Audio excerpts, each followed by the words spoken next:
agad ang apo ko. Apo ko. Para siyang may hinahanap mo, hinihintay. Saan siya papunta? Saan yung sinasabi ng lalaki na kidnapper niya? Oh, sinong lalaking yan? Sino yan? I don't know. I have no idea. Siya yung kidnapper ni Libby! Sandali, Davina, wala tayong proof na may ginawa siyang masama. Ano ka ba? Charlene, tignan mo kung yung itsura niya. Tignan mo kung paano niya tignan si Libby. Are you sure? Oh, kita mo.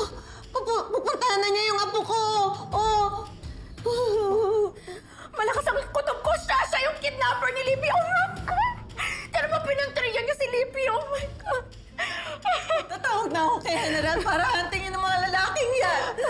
Ma, relax. Ma. Hindi. Ma, huwag muna. Ma. Si Libby.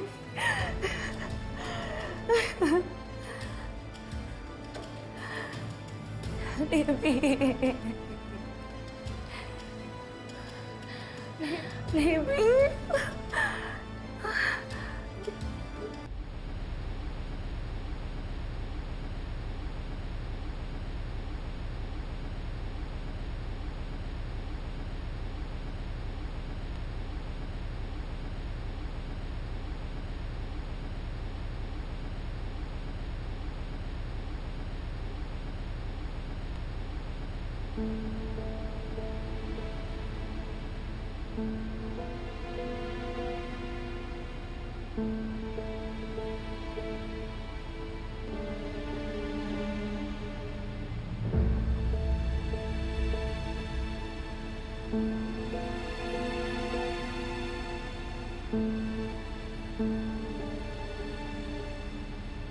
Kuya Pasoy?